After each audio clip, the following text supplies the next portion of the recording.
नमस्ते। अरे शब्दों की दुनिया भी ना कमाल की होती है। कभी सोचा है कि कैसे सिर्फ दो अक्षर जैसे ए और बी मिलकर एक ऐसा सीक्रेट कोड बना सकते हैं जो ढेरों शब्दों के गहरे राज खोल सकता है। तो आज हम इसी ऐब कोड को क्रैक करने वाले हैं। तो सवाल यही है कि भाई आखिर कैसे सिर्फ दो अक्षर इतने सारे मतलबों का ताला खोल सकते हैं। चलिए इस शब्दों की पहेली को मिलकर सुलझाते हैं और देखते हैं कि ये अक्षर शब्दों को अपनी खास पावर देते कैसे हैं। और ये रहा हमारा वो सीक्रेट कोड, प्रीफिक्स ऐब। इसकी जड़ें लैटिन भाषा में हैं और इसका सीधा साधा मतलब है से, दूर या अलग। बस यही वो चाबी है। इसको ध्यान में रखिएगा क्योंकि यही चाबी आगे आने वाले हर शब्द का ताला खोलने वाली है। तो चलिए अपनी इस चाबी का पहला इस्तेमाल करते हैं। हम शुरुआत उन शब्दों से करेंगे जहां ए बी का मतलब है किसी चीज से दूर चले जाना, यानी उसे त्याग देना या छोड़ देना। हमारा पहला शब्द है अबजोर। अब सोचिए, ये सिर्फ किसी आदत को छोड़ना नहीं है, नहीं, ये तो कसम खाकर सबके सामने किसी विश्वास या दावे को ठुकरा देना है। इसमें जो जोर है उसका मतलब होता है शपथ लेना और ऐब का मतलब है दूर। मतलब शपथ लेकर किसी चीज से हमेशा के लिए दूर हो जाना। अब देखते हैं एबनेगेट को।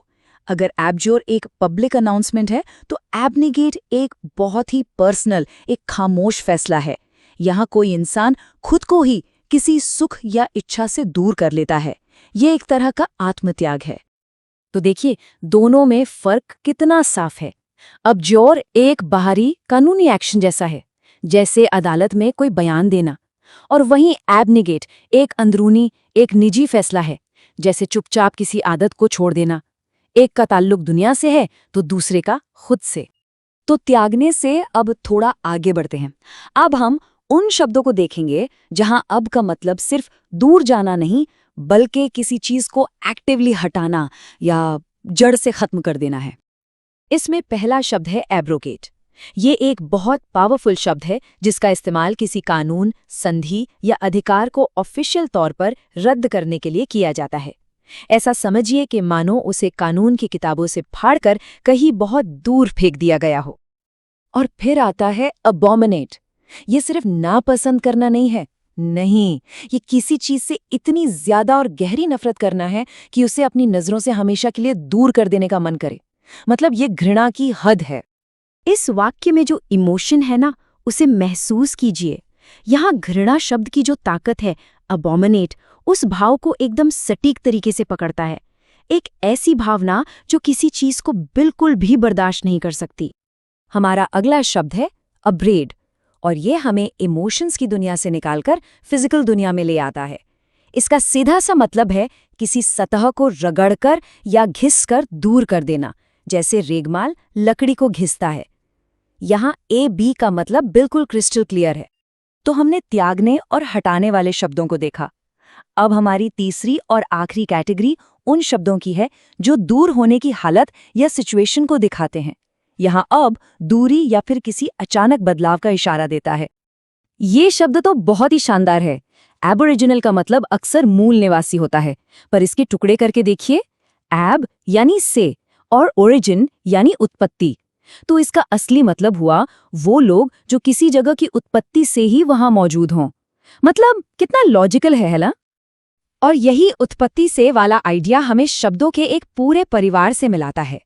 नेटिव, इंडिजिनस और टॉक्टनस, इन सभी शब्दों की जड़ में यही एक बात है कि कोई किसी जगह की बिल्कुल शुरुआत से ही वहां का हिस्सा है।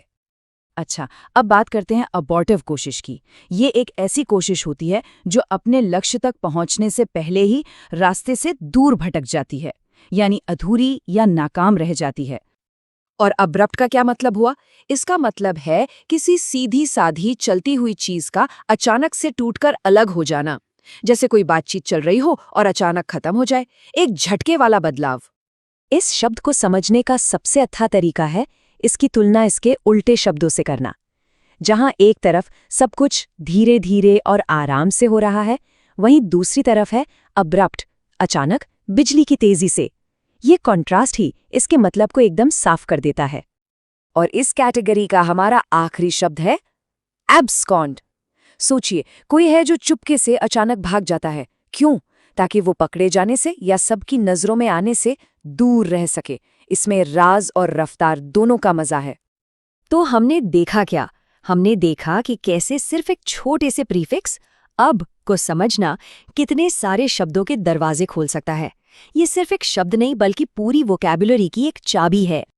और इस चाबी को इस्तेमाल करना अरे बहुत आसान है। बस ये 3 स्टेप्स याद रखने हैं। पहला, किसी शब्द में एब को पहचानिए। दूसरा, तुरंत याद कीजिए कि इसका मतलब दूर या से है। और तीसरा, इस मतलब को शब्द के बाकी हिस्से से जोड़ दीजिए। आपको उसका अर्थ अपने आप समझ आने लगेगा। तब ये चाबी हमारे हाथ में है। जरा सोचिए, इस चाबी से और कौन-कौन से एब वाले शब्दों के ताले खोले जा सकते हैं। खोज जारी रहनी चाहिए, क्योंकि भाषा का हर शब्द अपने आप में एक नई कहानी कहता है।